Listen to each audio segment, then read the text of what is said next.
Hello, Lisa here. Welcome back to my channel, or welcome if this is your first time stopping by. Today we are going to be walking through a tarot or oracle deck, but we don't know which one yet. First, I'm going to open up a couple of subscription boxes. So the first one is the Witch's Bounty. Both of these boxes are from the Witch's Moon. I love their subscription boxes. I've been a fan for years and years. I actually purchased for myself the Witch's Bounty box for November, so we're going to unbox that together.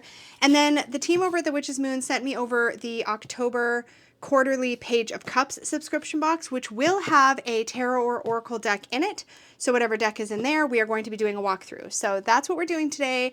We're going to kind of keep it kind of chill, but I'm very excited that they sent me this. Now, they sent me the very first box for review, but I wasn't expecting the second one, and I'm kind of excited, gotta admit. So the Page of Cups, we'll talk more about that subscription in a minute. We'll talk about both of these. So the Witch's Bounty subscription box, let's see if I can get this all the way out of the way here for a minute. The Witch's Bounty is the subscription box that is focused on witchy jewelry, specifically these really beautiful artisan pendants. They're really unique. The Witch's Bounty has them made, and I am a huge fan. Most of the time, if you see me wearing pendants in my videos, they either came out of a Witch's Bounty box, the more gemstone looking ones, or I've bought them directly from the moon market, like the dragon one I've been wearing lately, because they make a lot of their pendants in their moon market. The more affordable ones are often made out of nickel-free pewter, and I have a nickel allergy. So those nickel-free pewter pendants are like the best. I love them so much. And I also don't react to, I have like very sensitive nickel allergy. I don't react to the pendants that they sell either in the Witch's Bounty box. Now, most of the time, if I just see a pendant that they put out that I really like, I'll just purchase it rather than get the box, mostly because I ended up really stocked up on candles and oils and the other things that come in the box. But I have to tell you, it's the better value. If you think you're going to like the pendant in here, it is a better value to get the subscription box than to buy the pendant all by itself. I believe it's actually about, for me, looking at the shop, it looks like it's, I paid for the Canadian box. It looks like it's, I think it's $20 to $40 US cheaper to get the subscription box to get a pendant than it is to buy the pendant by itself. Hopefully that made sense. And shipping is included in the price of the box. So it actually is probably even more of a savings than that. So if you think you know what's going to be in the box and you think you're going to be excited, or if you want to get beautiful witchy jewelry every month, which I did for a long time, I highly recommend this one. Anyways, that's enough of a sales pitch. I totally bought this with my own money. I'm just a big fan, okay? But this time, the reason I purchased it is because they teased out that it was going to be moonstone. They had like, they usually tell you what the theme is going to be, and they don't always tell you the crystal, but this time they did, and I already know that my favorite, one of my favorite stones to wear is moonstone. So I'm like, I've got to see. I've got to see what creative, beautiful thing they did with moonstone. So I'm very excited to see what's in here. That was a lot of lead up, but there we go. So I'm going to set the paper aside, harken back to the old days when I like to do these so that I don't get spoiled. And here we have a beautiful piece of artwork. It says The Seer. Let me pull this out of its plastic so it doesn't glare, and I'll show it to you. These artworks are so fun to put in, like, to glue into a grimoire or book of shadows. They're really lovely. So this is what this one looks like. Really beautiful. I love the colors. I love the vibe. It's like she's holding the moon. You can even see the little star there. As an intermediary between the human and spiritual realms, the seer serves as a conduit for divine or supernatural knowledge, cultivating a connection with the mystic soul? With the mysterious. Okay, sorry, I'm not wearing my glasses. Embracing the powers of the seer enhances psychic abilities such as prophetic dreams or visions, clairvoyance, psychometry, remote viewing, and even mediumship. These extraordinary abilities, these extrasensory abilities to interpret signs and symbols offers reassurance in uncertain times and inspires existential pursuit of meaning from mystical experiences. Super lovely.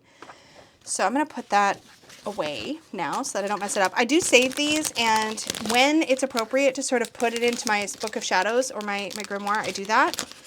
Usually if there's something about the artwork that stands out as being relevant to the page that I'm doing, I don't just like put them in all willy-nilly, although maybe one of these days I just will because I've collected a lot of them now. But they're always such a treat. If I could get it into the plastic. Okay, you don't need to watch me struggle. There we go. Okay, I got it. Anyways, it's such a treat to get these pieces of artwork for your book shadow. So that's lovely. Woo, okay, so we'll have a candle. Ooh, there's some sparkles in here. I love me some glitter. I feel like this has got a scent. This is a hand-rolled beeswax candle. I love these. I actually make these myself now all the time because I really love the way they burn. I love these in spell candles. I like them much better than the typical little charm candles that you often see for spell work. I literally have a pile of them right next to me because I'm going to be doing a video for my members talking about fire magic, and these are literally the candles that I like to make. Ooh, okay, I'm going to save the pendant for last. Now, it does come with a cord. They used to come with totally metal-free cords, these like elastic sort of stretchy cords. I think these are prettier, to be honest. I don't know if they send these every month anymore. I shouldn't speak like I do because this is the first box I've gotten in a long time. But if my body would agree with that cord, I should find out if that's nickel-free. It's probably not. It possibly is sterling silver. If anybody knows, I'll see if it says in the paper that we get, because if it's sterling, I might be able to wear it, but I often end up reacting to stuff. We get an incense, just to fish that out here. What does it smell? Elf leaf. Ooh, elf leaf incense. I love stick incense, but I burn it very infrequently. So this is another reason why I stopped getting the boxes for myself, because I just ended up with too much incense. Ooh, that smells really nice. Okay, we don't have smell-o-vision, but their labeling is so pretty. These used to come, I think, just in like a little paper bag or wrapped in paper. And as much as I'm not a fan of single-use plastics, I have to say it is much more convenient when they come in a baggie. I don't know if there's a better solution, but it keeps them separate because incense has a way of like eating through things. Okay, then we have, this should be, oh, it's a stone. Yay! Oh, it's a little selenite heart. I actually literally right next to me right now have a slightly bigger one that I probably also got in a box. Look, it's like a mama baby. These little, I love this size of stone and this shape of stone. I have a lot of little crystal hearts and I really enjoy them, so that's fun. That's gonna go in my little bowl here in the end. And then we should have, yes, an oil. And I have slowly been using these up. I really sort of hoarded them for a long time, and then I just started realizing that they make really lovely bath oils. They make really I mean, I use them as spell oils, but I used so little of them at a time. And nowadays, when I get them, I don't really try too hard to hold on to them. I use them in baths. I just use them all the time. So this is Archetypal Visions Anointing Oil. Ooh. And they do put really nice, like they attach the labels with like a clear adhesive, like a clear sticky tape of some kind that tapes it down so that when you spill your oil, it doesn't actually ruin your label, which is a really nice touch. Ooh, oh, I like that. I can't wait to read what that has in it. So their spell oils are really quite magical. If you are looking to sort of build an apothecary of like spell oils to work with, theirs are really nice. I feel like their bottles have gotten bigger. Is it just me? Do I have another one nearby? I don't think I do, but yeah, like I have one of their like bigger body oils, but I don't have any of these smaller ones handy to check, but this feels bigger than I remember. But again, I haven't gotten one in a while, so put that over there. Okay, let me get all of this stuff out of the way, and then we will take a look at the pendant, and then we'll get into the Page of Cups box next. Okay. The moment of truth. This is the whole reason. Oh, it's in plastic. I don't remember that before either. Oh my gosh, this is so pretty. One of the things I love about the pendants from the Witch's Bounty is that they are always very unique. They're not, they're memorable. Like there's nothing I've ever gotten from one of these boxes from them where I've been like, oh, seen that before. Like they always feel really, really special and unique. Let me set the garbage aside somewhere. I won't lose track of it. That is beautiful. So we have, I'm counting 3, possibly 4 moonstones. 1, 2, 3, 4 rainbow moonstones in here with some beautiful flash. Let's see if we can get the camera to show it off here. Hopefully it's catching. So this big one here, that one, and that one, those are all moonstones. There's other stones in here. I'm guessing some kind of like, I want to say like maybe a cubic zirconia or something. I'll look it up, but that is really pretty, and that's a nice size. So I don't have a reference here. Well, here's the little selenite heart. Like you can kind of see, it's quite a sizable little pretty. It's such a little pretty. Okay, that's beautiful. I will probably be wearing that right away. So if you see me swap out to wearing this, you know where it came from. Okay, let's take a look at the literature that comes here. The literature? What am I even saying? The letter. Moonstone Visions. Yeah, that was what they said the theme was going to be, which is why I was like, I'm taking a chance on this box. So the pendant is rainbow moonstone. Oh, with white topaz in those smaller spots. So we've got 3 white topaz and 4 moonstones. The stunning and ethereal, let's just see what it says here. Hold on. The stunning and ethereal rainbow moonstones found within your pendant have been handpicked for their beauty and natural shine and then meticulously shaped into the perfect size for each setting. As you move this pendant back and forth through the light, you will be captured by the beautiful flash that is held within its center. Moonstone was used in Roman jewelry almost 2,000 years ago and has been held in high regard through the future. Through the Orient and India. It was once said that by placing moonstone in your mouth while meditating, one would have the ability to see the future. As one of the most powerful intuitive stones, moonstone has been the stone of the goddess and the feminine energy she is associated with. This beautiful rainbow moonstone is the perfect companion while working through shadow work and self-discovery. This very practice is the backbone of true refinement of intuition. So I'm not going to read the whole thing, but that's basically the gist of it. Do they say anything here about the white topaz out of curiosity? Yes, you will also find white topaz scattered among the settings of this piece. White topaz is known to assist the bearer in strengthening their ability to hold focus. The wonderful attribute of the stone allows us to keep our intentions at the forefront of our thoughts in a world of countless distractions. So a little bit of help with focus. That's lovely. Okay, so the archetypal magical anointing oil. Do they say what they have in here? There's quartz crystal. Okay. They enchanted this with oils of clove, tobacco, rose, geranium, and jasmine, along with mugwort and lavender herbs, and a quartz crystal. Oh, that's really, really pretty. The base of this one is sunflower oil. I actually prefer their ritual body oils that come in the Witch's Roots box. These have a base of fractionated coconut oil, and I find of the two, these body oils, I feel like these last forever on the shelf. Like I've not had a single one go off. These magical anointing oils that they do in these in the Witch's Moon and the Witch's Bounty, I do find that these oils do go off after a period of time because sunflower oil just doesn't seem to hold up as well as the fractionated coconut. So that's been my personal experience. So I tend to prefer these. Plus, when I'm making my own magical oils, I do make them in a fractionated coconut oil base. But that is why when I get these magical oils, I don't try to hold on to them. Like I try to use them. So I anoint candles. Like I said, I'll pour them into baths. They're really, really, really lovely to use. I'll put them in oil warmers to really scent the space. They're beautiful, but like I would advise you if you get these to don't try too hard to like build them up or hold on to them because I did that for a time and I ended up having to let go of some and that was sad. So yeah, use them, enjoy them, use them up. That would be my advice. And then let's see, the Elf Leaf Ritual Incense Sticks, the Hand-Rolled Peaceful Contemplation White Candle, Selenite Heartstone, and the Book of Shadows artwork. Does it say anything about the necklace? I don't think it does.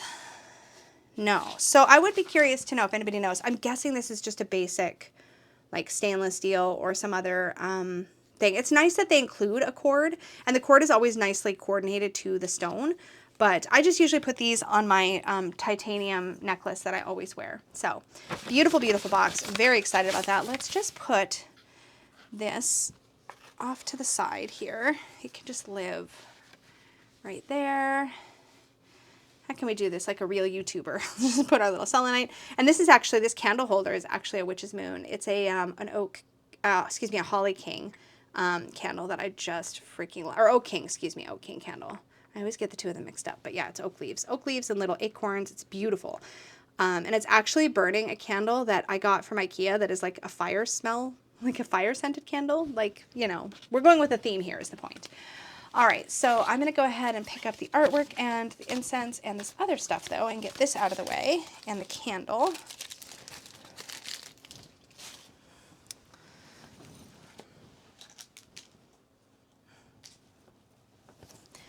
All right, so let's get into the Page of Cups box. So I did this upside down, but let's do this like this. Okay. So this comes in a much less fancy box, but it's much, much bigger. So I'm going to actually, in this case, pull the artwork out. I'm looking up at the viewfinder because I don't want to be spoiled. So I'm going to set that to the side, and let's get into the goodies in here. So again, we start off with a piece of artwork. Gosh, this is a little bit more unwieldy. Okay, here we go. Anasa Eneroi, Hail Hecate, Anasa Eneroi, I don't know if I'm saying that right, Queen of the Dead, she who commands all spirits and keeps the keys of souls. Oh, this is exciting. Okay, so Hecate themed. So weigh in the comments down below. Do you say Hecate, Hecate? Do you have opinions about that? I enjoy both pronunciations, to be honest, and I'm sure that one of them is correct, but I enjoy them both. Okay. So again, this is from the Page of Cups subscription box. It's a quarterly box, and it includes a tarot oracle deck and a book, if I remember correctly, as well as some tea. It's a very cozy box, and it's, again, quarterly. So it's not, to me, it doesn't feel as overwhelming. You get it less frequently. So this is a beautiful invocation. I'm not going to read the entire thing aloud, but it is absolutely gorgeous, and I just want to make sure you get a chance to see the beautiful artwork. And so that's the Page of Cups box logo there. There's some Witch's Moon logoing up there. Beautiful, beautiful, beautiful. So that's exciting. I love like goddess invocations, but I mean, I guess I'm kind of picky because I like some of them, and some of them I've been like, well, if it's a goddess that's in your practice, that really makes sense, I feel like. Okay. I'm going to go into the tea next because it's right here and it looks incredible, and I'm so excited. It is a chocolate chai. Can I tell you? Chai is my favorite. So I think they've taped this. Yeah, I'm pretty sure they've taped this. So if you're new to my channel, hi, I use my Athame to open witchy box products as well as some other things as well sometimes. Ah, there we go. I didn't even really need my knife. It's just got a little plastic tab. There we go. In case it's making you nervous that I'm holding a knife, I'll just put that away now. I may need it again for the deck because there's usually plastic on that. Okay. I really want to sniff this. Okay. I love chai, and I really love... Oh, this looks like it's a rooibos chai, so not a black tea, but an herbal. Oh my god, this smells incredible. I am a huge fan of chai. Oh my god, this is going to be so good. I'm going to be totally brewing a cup of that in a little bit. Oh my gosh. Okay, we're going to set that aside. I'm excited. All right, so we have a deck, and it feels like a big deck. That's exciting, and a book. And if I remember correctly, yes, they've sent us some washable, reusable tea bags. I love these little linen tea bags. These are super useful. I don't use them a ton, but I do find them really nice to have. So I love that they include those. We're not stuck with like little paper ones. And there's a bookmark. Yeah, so this is the same artwork we see here on, well, it's similar. Is it the same? I feel like it's similar. It's got the same vibe, but they're not identical at all, actually. But yeah, so we have this gorgeous bookmark with tassel. I love these like laminated bookmarks. Maybe I'm just a sucker. I don't know. I really like them though. So let's set that aside as well. Okay, let's do the book first because we know we're going to unbox the deck. So let's get into the book. I love getting me a witchy book in a subscription. And I gotta say, I love that they wrap them. It's like you get a present. Amazing. I am here for this. I will definitely save the ribbon. I love these kinds of ribbons for witchy work, by the way. Let's get the book out, though. Ooh, okay, that makes sense with the artwork. Hold on. All the crinkles. Let's get rid of all the crinkly paper. We have Entering Hecate's Cave, The Journey Through Darkness to Wholeness. Cindy Brannon, author of Entering Hecate's Garden. Well, now I want to like read Entering Hecate's Garden too. So this says on the back, to the ancients, the goddess Hecate symbolized the inner journey back to the soul. Philosophers identified her as anima mundi, the soul of the world. As such, she connects many archetypes associated with the cycles of life, death, and rebirth. From her role as protector of roadways to her power as the bringer of death, she offers us keys for healing. Incorporating her own personal experiences with those of her students, Cindy Brannon weaves a supporting circle around the reader as they start their path towards soulful living, culminating in rebirth. Blending symbolism, transcendent experiences, dreams, and natural magic with sound psychological theories and practices, Entering Hecate's Cave is an in-depth spiritual journey through the truths and traumas of one's past to a rebirth and renewal of personal wholeness. Oh, well, that's very exciting. Let's just see what this is by Wiser Books. Okay, so we have in the table, I always like to look at the table of contents. So we have Anima Mundi, the deeper world. Well, we have the call as the introduction. Then we have Anima Mundi, the deeper world, Cleese, the keys, Triformis, the transformation, Dracaena, the awakening, then we go on and on. We have Crossroads, Threshold, Descent, Illumination, Catharsis, Darkness, Healer, Soul Guide Chainbreaker. Interesting. Oh, and this is a really text-dense book. Sometimes you open these books and there's like a lot of like spells or practices and like not a lot of actual text. I'm really excited about this actually. I'm a little unnerved by the wide margins. What the heck, man? What happened, Wiser? We've got these giant margins, which I guess is great if you like to make notes in your margins. But this is pretty exciting. I feel like Hecate is a goddess that I have worked with. Not I feel like. I've worked with Hecate in the past, and I feel like she's one that I would work with again in the future. So this actually really excites me. We shall see, though. Okay. Love that. Very excited about that. Let me set that aside. And now it's time for the point of this deck, for me anyways, is to get into the deck. So let's rescue the ribbon, if I can here. Hello? Come on out. I like that they don't glue them or anything, because I do, like I said, like to reuse ribbons. And these kinds of big, wide, lacy ribbons are so fun to use in magic. Okay.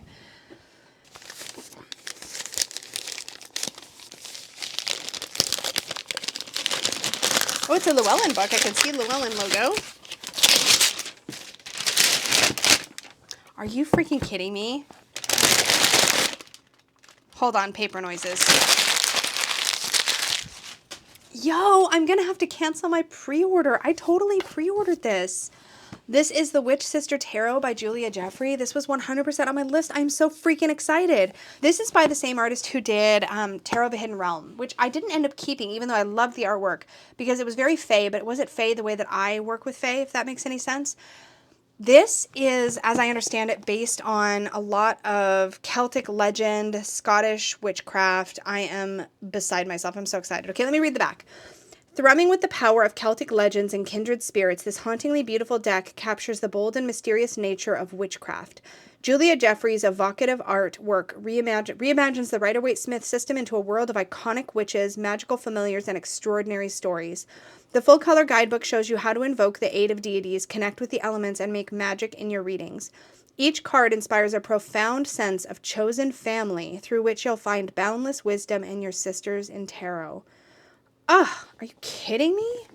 I'm so freaking excited about this. I'm so excited it's a Llewellyn because I really want the full color imagery. Like, I want these big, beautiful images. We'll see. We'll see. Maybe. Okay. Getting ahead of myself.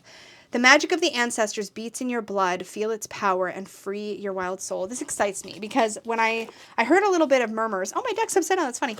I heard some murmurs about this that indicated there's a lot of Scottish witchcraft or Scottish elements in here, which excites me because that's most of what my personal heritage is. So when I see this like ancestor note, it feels like it's speaking to me, and that's very, very exciting.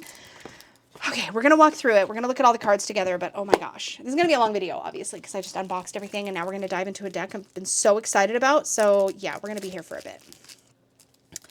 I really like Llewellyn cardstock. Gets a lot of flack, but y'all, seriously, it's such a usable cardstock. Yeah, it's going to show some wear. It's not like the most expensive cardstock, but it's shuffleable. It's comfy to use, and I like it. So I think we all need to lay off Llewellyn cardstock.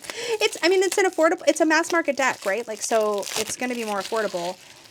Oh, it's got a little bit of glossy. Oh, you know what this feels like? It's glossy, but it's not like that super mega glossy. So it's almost like it reminds me of some of the slightly older Llewellyn cardstock. Hopefully you can tell. There's definitely gloss, but it's not that mirror shine we've been seeing. Oh my God, was that the Kaliak? I'm going to like die for real, you guys. Okay. All right. I'm so excited. I'm so excited. Okay. We're going to take a quick peek at the guidebook, and then we're going to look at all the cards, but there's the backs. I'm practically shaking. I am so excited that this is in here. I'm going to have to cancel my pre-order. I don't know when it's supposed to come out, but I like literally pre-ordered this and I don't need to now. Okay. Ooh, I'm so excited. Okay. There's a drop spindle. Okay. I'm losing my mind. Okay. Let's focus. Let's see if I can focus. Taking flight with your witch sisters. I really wish, I get why the guidebook name is different than the box name of the deck, but this has caused confusion for me on so many Llewellyn tarots because I end up storing the box somewhere else and putting the book on my shelf, and then I try to remember what the actual name, like it always ties into the name, but I always forget what the name of the tarot is. Like, is it, like, I'll remember this one, I'm sure, but it's just funny. Anyways, Taking Flight with your witch sisters. So here's a little bit of a bio about Julia Jeffrey. For context, I have been watching this deck come into being for as long as Julia's been working on it and sharing images on social media. I'm in the Facebook group. Like, I've just been following. Oh, I'm pretty sure that is an image from her first deck, the Tarot of a Hidden Realm. For Justin, my love, and for Elfrida Beetle and Isadora Dumpling, the most beautiful and annoying cats on the planet. I love that. Okay, acknowledgements. Okay. Oh my God, I am dying. Okay, so we have an introduction. I cannot wait to read this entire thing cover to cover. Chapter 1, Tarot Origins. Chapter 2, First Steps. We have some numerology, how to do a reading, and then we have The Gathering. Oh my God, I remember this image when she shared it on social media. I'm so excited, y'all. I can't. Okay, and then we're right into the card entries. So the card entries are written so that you have sort of an explanation of what you're seeing on the card, a divinatory meaning, and that's it. So there's no keywords, there's no like punchy thing. This is like really message, description message, right? So it's very like direct. Oh my God. Okay. I'm just so excited to chew this up and like swallow it. That probably sounded really creepy, but like I'm really excited about this deck. Okay, so anyways, let's take a look. So the backings, this looks like a type of plant. I'm not going to know what type of plant it is. If you know, let us know down below. Oh my God. Okay, we're going to zoom in. Oh, this is the same plant. So on the Fool card here, the plants that surround the Fool are the plants that are on the back here. Now I have to know. I don't know if I'm going to be able to avoid looking in the guidebook, you guys. I apologize for all of my, like, geeking out on this, but does it tell us what the herbs are? I don't think it does.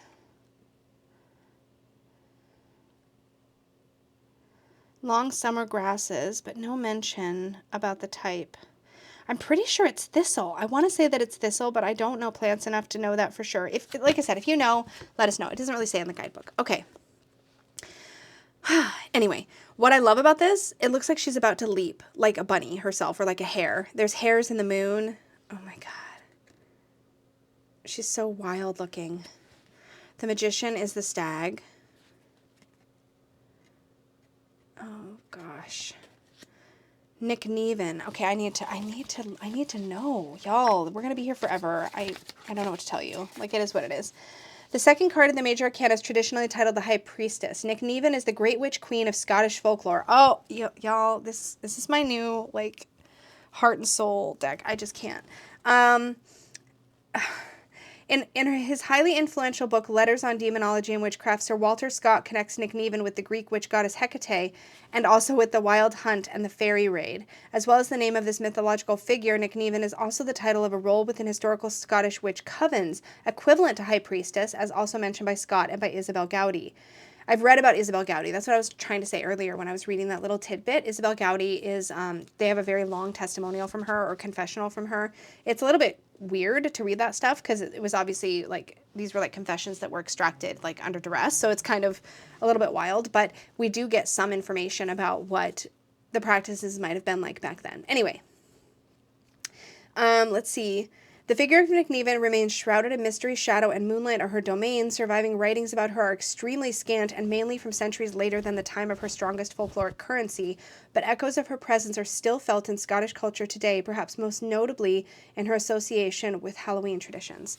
Okay, well, we're just going to keep the book handy. That's just a stunning card. It's so powerful. When you look at the Magician, and then you see that she's holding up like a stag skull, it really ties the two of these energies together. What does she say about the stag here for the Magician? The stag is like the god of the Scottish witches. There's so much Scotland in here, and I'm only like 3 cards in. I'm living. This is the deck that I've been needing in my life. Like I was craving something to like really get into my own personal like heritage, and this is going to be the one. I can't. The Queen of Elfame. So much of Scottish witch lore goes hand in hand with talk of the fairies. Card number 3 in the Major Arcana, traditionally titled The Empress, brings us their queen. Y'all, I don't even know. This is so stunning. And the artwork, like just the qualities of it, it's incredible. Okay, then for the Emperor, we have the Tree of Life. This archetype manifests in a different form. In the time of our ancestors, much of Scotland was covered by the ancient Caledonian forest. I'm probably saying these names all wrong, I'm sorry. Now there are only scattered remnants, but it's still possible to feel echoes of what it must once have been like. Wow. I love trees for the Emperor.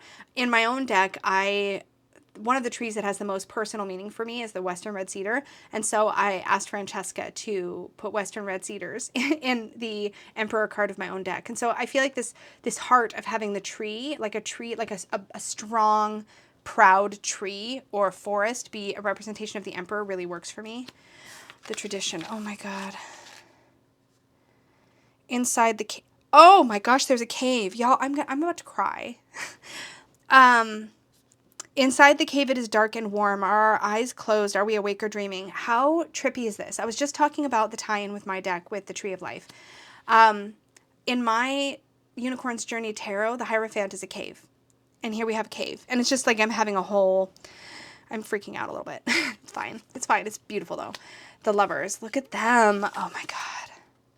The Rowan and the Thistle are both so strongly symbolic of Scotland's native magic. And here we see Rowan and Thistle.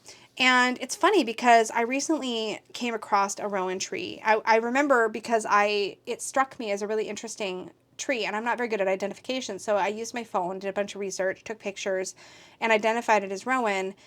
I don't know, it's just interesting. Anyway, I'm having so many feelings. So here we have like sort of human representations of the rowan and the thistle, and it talks about that here. It talks about how charms of rowan and red thread have been used, particularly in the Highlands, for centuries. There's a lot of Scotland in this deck so far, and I am so happy. Flight. Traditionally, the 7th card in the major arcana is the Chariot, but for the Witch Sister Tarot, flight feels more fitting to express this stage of the journey. Incredible. Many Scottish witch trial testimonies tell of witches transforming themselves into crows and a coven meeting up and flying out on their dark, shining wings. Isabel Gowdy also speaks of her coven flying on corn stalks, which they enchant with the command, horse and haddock, horse and go. Oh my gosh. Strength. The Scottish wildcat is now an endangered species. We see that here. Every single card has a reference to Scottish folklore or Scottish history or Scottish landscape or, yeah. Here we see Gormshul, I know I'm not saying that right, Gaelic for blue eye because she had one blue eye and one brown, reclusive witch from Lochaber. Oh my gosh, I'm sorry to everybody who knows any kind of Scottish Gaelic or Scottish or, yeah, I'm beside myself. Anyways, greatly renowned for her superior power and skill, dwelled alone by the dark waters. Oh, there's so much to like learn and soak up here. This is a drop spindle. I actually did that for a little while. It was like a little hobby. The spinner of threads for the Wheel of Fortune makes so much sense. Talks about spinning in rural Scotland. Here we have a representation of the Morgan for justice. So many people are going to be all about this. Oh gosh. Initiation for the Hanged One.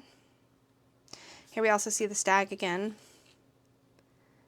In card number 1, the Magician, we first met the stag and learned of his deep symbolic meaning for the Scottish witches of old. Here he is transformed into the white stag, a creature of the other world, a herald of deep change should we choose to follow his path. Oh my gosh. Okay. Here we have death, and we see the Cailleach. Oh my gosh. Revealed in both her summer and her winter forms. Wow. In her youth, as wife of the sun god Lu, she was called Bui, which is Gaelic for yellow, fitting for her golden days of beauty and power, as well as being the color of the gorse, her sacred flower, that lights up the Highland hills in summer. Oh my gosh. Like, I feel like my heart is pounding. Oh, flow for temperance. Talks about the spiral. Lord of the forest for the devil.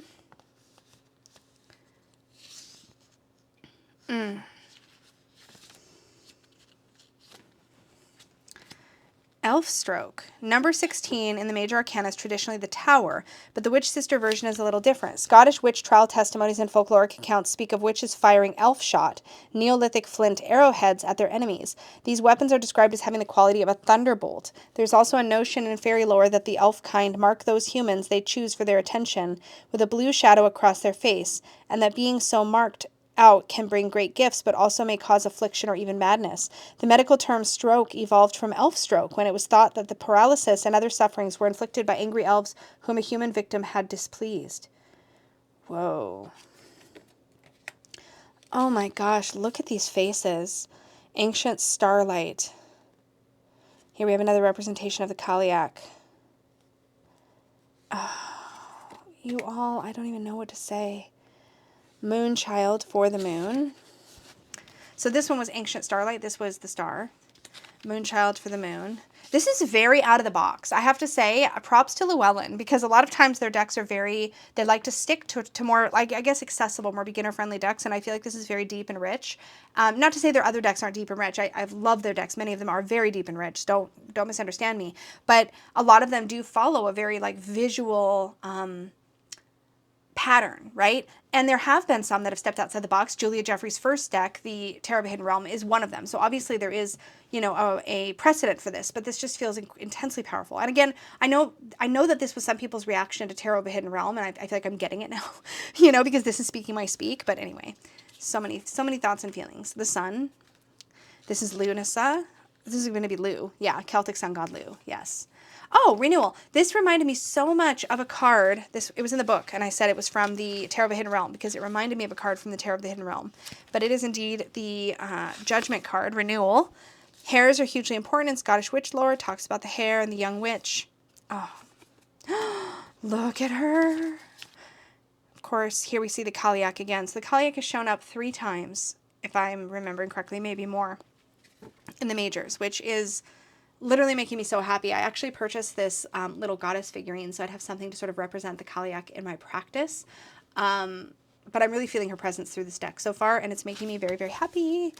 Okay, now we're into the minors. So let's see what we're looking at here. So we have, instead of wands, cups, swords, and pentacles, we have trees, waters, skies, and stones.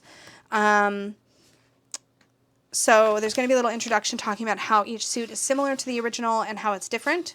So trees are equivalent to wands and their element is fire. The suit's title is trees, but the imagery of the suit encompasses a wider range of flora and fauna, so not specifically trees. Naturally, we will focus on trees, plants, and animals associated with Celtic mythology and magic and Scottish witchcraft. Rowan trees, nettle, I'm so excited to see nettle, yarrow, deer, hares, and much more. We'll explore how plants are used for healing and protective charms and in visionary rituals, and we will delve into the symbolism and associations of the animals closest to this magical realm to find what guidance they bring us. Oh my gosh, Ace of Trees.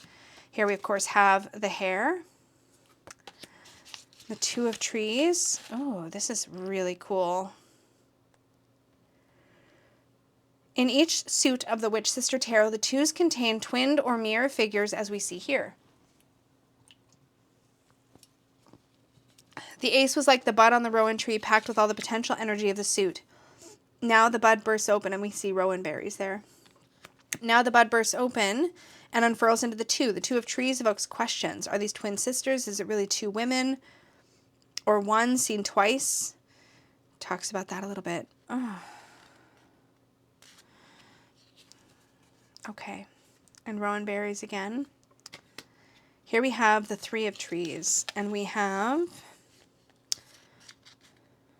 beech. Yep, Mighty Mother Beech. We have some squirrels here, of course. Okay, wait. The painting for this card was inspired by a verse of poetry from the Mabinogion, the Welsh book of Celtic lore. When the beech prospers, through litanies and spells, the oak tops entangle, there is hope for the trees. Huh, that's from the Cad Gothu? I don't know how to say that. The Battle of the Trees, 13th century. Beech is known as the mother of the woods.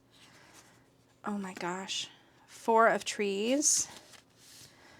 There's a Scottish folk magic practice called seining. Again, I'm not saying this right. From the Gaelic word soon, meaning a charm involving burning boughs of juniper or rowan to create clouds of smoke for ritual purposes. I was actually doing the research into that recently because it is the Scottish version of a smoke cleansing. And it's more than that. It's more than the sum of its parts. But it was something that I was really intrigued by. And to see it referenced here is really exciting to me. And to see this representation of it is really beautiful. 5 of Trees.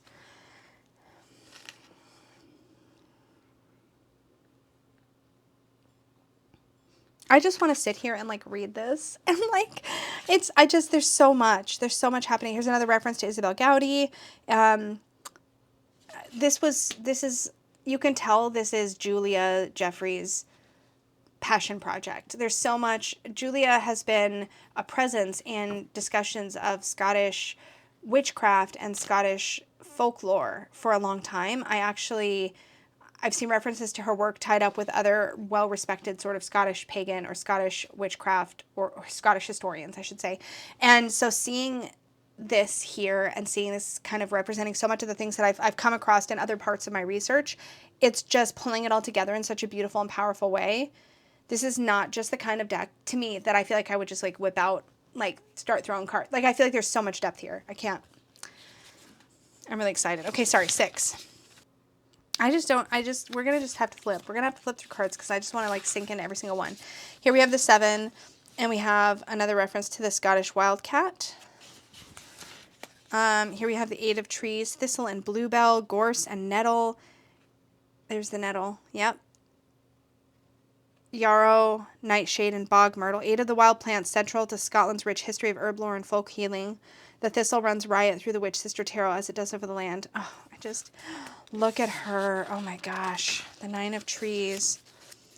And Samhain, it is Samhain, the great Celtic festival of the dark half of the year, still celebrated today in Scotland and Ireland. Wow. The 10 of trees. Here we have the Kaliak again.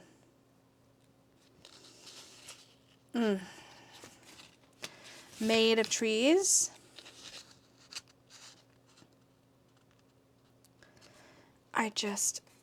Witch of trees. So we have the witch instead of the knight. Wow. Queen of trees. Oh, this one looks so interesting. In the ace, we met the witch in hare form. Here, we see her here. Now with the queen, she reveals herself to us in the very act of transformation. So she's transforming from the hare to the human. The queen's great power means she can flow between the shapes of woman and hare with ease. The brightness of her inner fire glows in her eyes, which are red. Wow. And her rowan crown denotes her magic and her majesty. And then we have the king of trees. And here we see the energy of the magician in the court cards.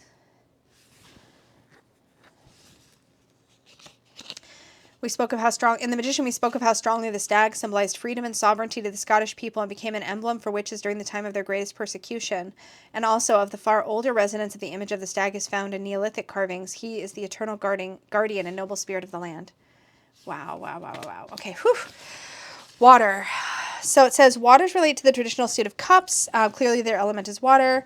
It says, the sea is one of the 3 magical realms of Celtic lore, and we will certainly be immersing ourselves in tales and images of sea creatures from salmon to selkies. But in this suit, we will also find water in many other forms. We will swim in rivers and pools, drink from waterfalls, be bathed in healing waters, and wreathed in mists. Waters are primal. All life on earth first emerged from the water, and the suit will plunge us down deep into our emotional life. Family is a strong theme of waters, as well as the sparkling or stormy seas of romantic and sexual relationships and the ebb and flow in the tides of friendships. So we have this frog in the Ace of Waters. Puddock is the Scottish word for a toad or frog, and puddocks have a vital role in Celtic magic. Then we have another twinned figure here in the Two of Waters.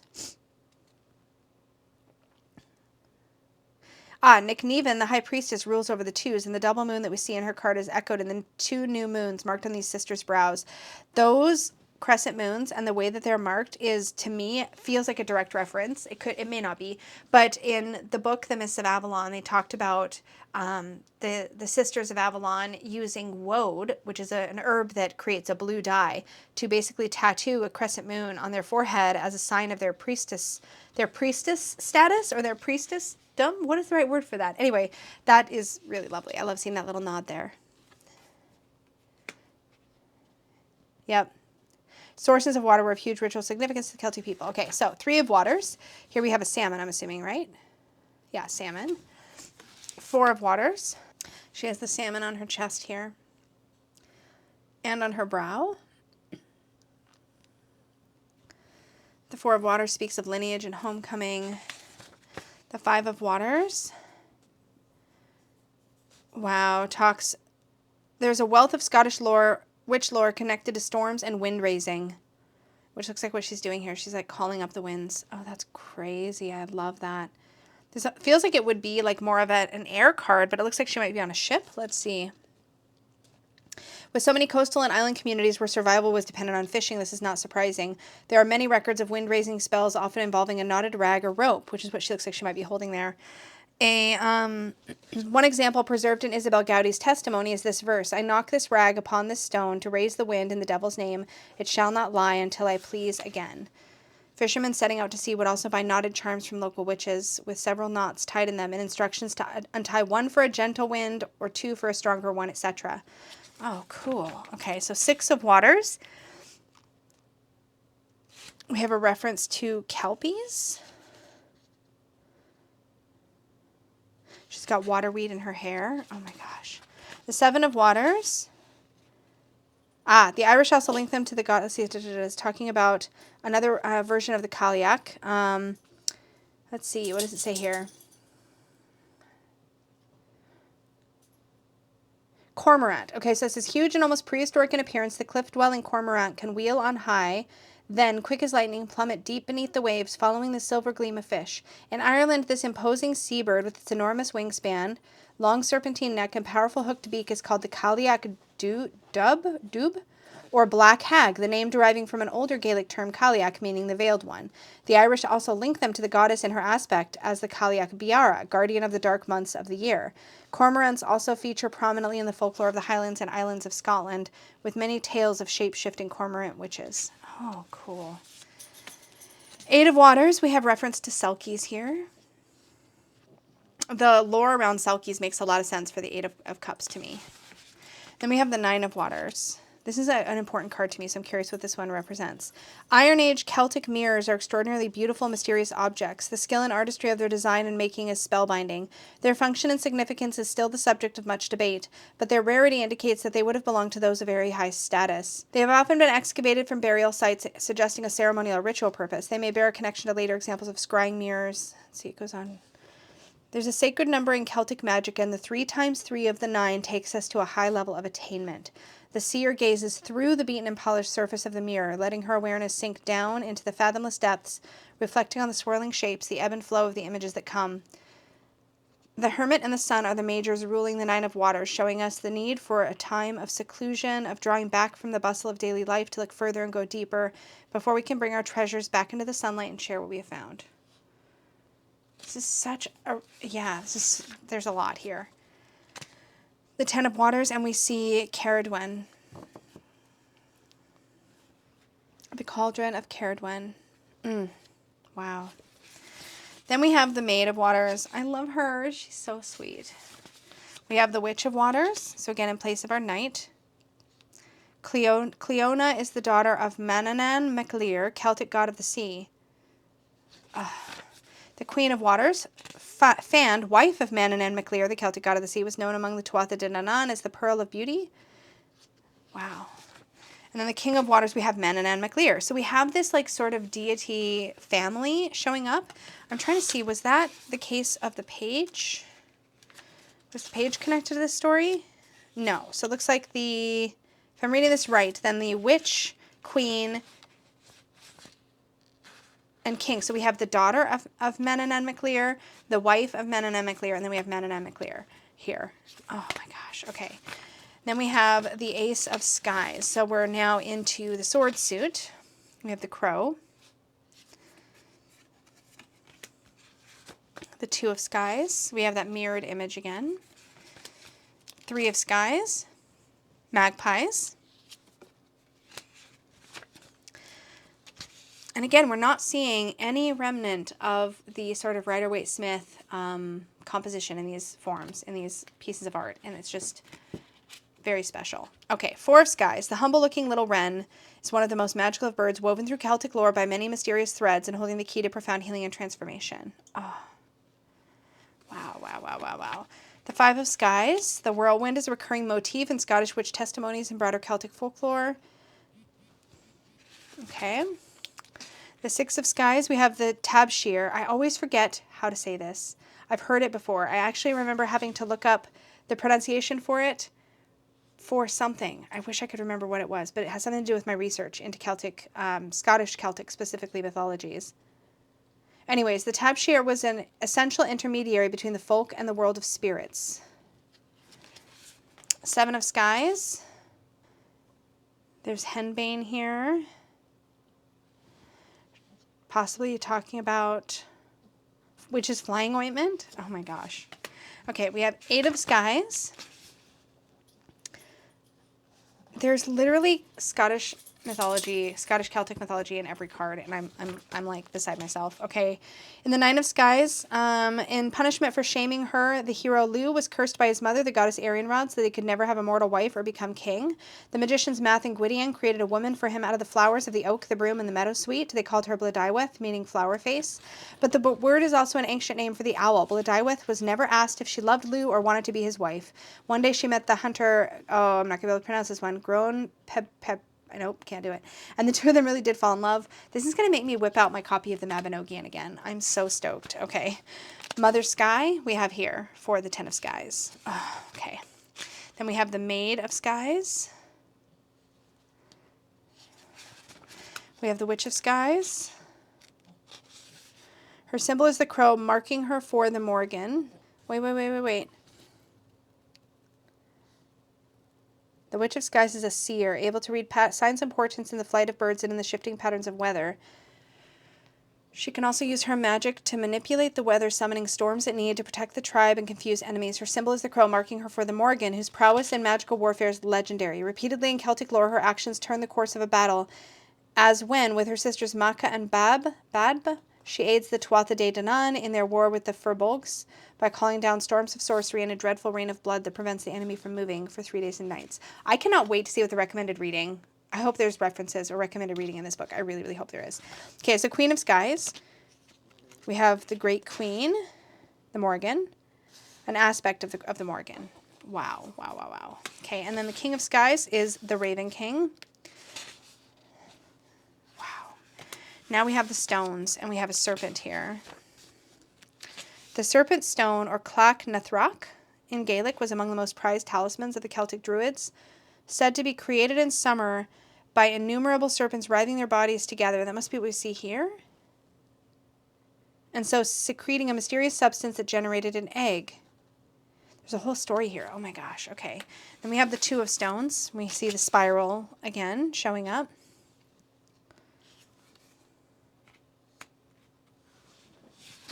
The Three of Stones. Oh my gosh. The Four of Stones. The Fortress of Dunath near Kilmartin Glen in Argyll, Scotland, is a perfect natural power center and was used as such by the Gaelic kings of Dalriata. Oh, this is a boar. Are those little baby boars? Because they're really cute. Oh, she's got heads. Wild. Okay, so the Misrad Mackay is, I'm not saying any of these right, Macha's harvest, the chosen heads of slain warriors which she gathers up in the wake of battle.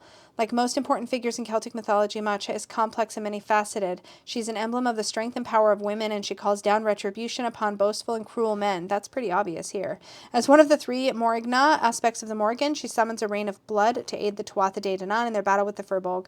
So again, we see another aspect of the Morgan here. Wow, these images are so primal. Wow. And then we have the Seven of Stones. I feel there's not enough time in a single video to even go through all of this. This is something I'm going to really have to spend a lot of time studying. I feel like you could, I'm not even looking, y'all, just for reference, because I know this is meant to be helpful to you as well, and I'm just kind of losing myself in it, but I'm only really looking at the top half of the guidebook, which is where you see sort of what's going on in the image, like what it's referencing. There's a divinatory message, and we'll do a sample pull at the end of this, and I'll pull and we'll read the divinatory meaning so you can get an idea of what it's like to work with this deck as a divination tool only, like just to not necessarily try to like understand every bit, but just like read the divination piece. So we'll try that because I feel like it's going to function just fine that way. I'm just very excited by this top bit. So I'm kind of like fixating on that a little bit, but anyway. Yeah, here we have the Nine of Stones, little horseshoe. During pregnancy and childbirth and in the early stages of infancy, the mother and the young ones were both highly vulnerable to mischievous and malevolent magic according to Scottish folklore. People were afraid that the expectant mother would attract malicious attentions from the fairies, and iron was seen as the strongest guard against them. A horseshoe was often used as an easily available iron talisman for protection and good fortune. Iron would be placed in the bed with the laboring woman, and when she had given birth, the iron would immediately be moved to the cradle to protect the baby. Parents feared that their baby would be stolen away and replaced by a fairy changeling, so newborns were safeguarded by the recitation of charms and by rituals such as the giving of a silver coin and passing the child 3 times over the fire. 10 of stones. Wow. Okay, here we have the Maid of Stones, and she's holding a hag stone.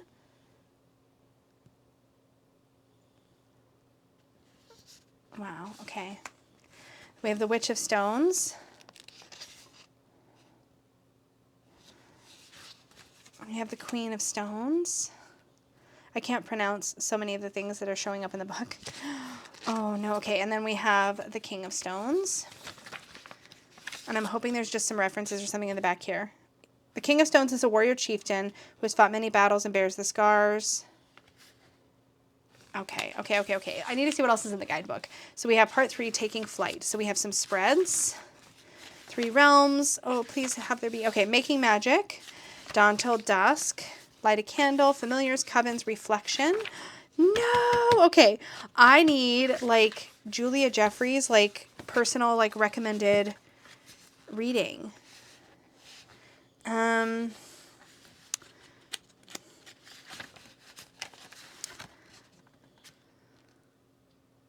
I really want to know. There's so much here, and I wish I knew. I think a lot of this has come from just Julia Jeffries' own knowledge, but I am just like, give me a book list. I want to know what to read. It's been surprisingly challenging to find books specific to Scottish witchcraft, and it helps to read the account of Isabel Gowdy, the confession, I forget what you call it, the testimonial. That's helped, but you really have to decipher it, right? And I feel like there's just so much knowledge here, and I just want to know. I want to know. Julia, this is just incredible. I don't even know what to say. It's so beautiful. Okay, so let's do some shuffling. We'll do a sample draw, and we'll read a divinatory message so you get an idea of how the deck would read, like you're just working with the deck. Oh, I'm hesitant to shuffle. I will say one thing I love about studying Llewellyn decks is that because you have the full guidebook with the artwork, I don't feel like I need to keep the cards in order to reference them as I'm reading. I can just literally read the book as a book. Because the art's right there for me to reference, which I really appreciate. It's difficult to do, to get everything together like that. Anyways, I really appreciate that. So I'll be curling up with this as a study tool. Now I have to think of the perfect bag for this. It's going to just be a whole adventure.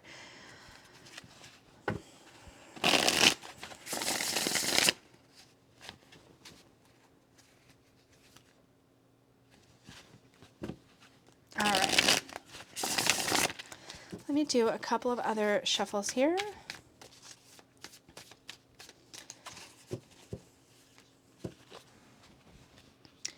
Okay, we have the King of Trees. So let's see what the divinatory message would be for the King of Trees. So we're into wands.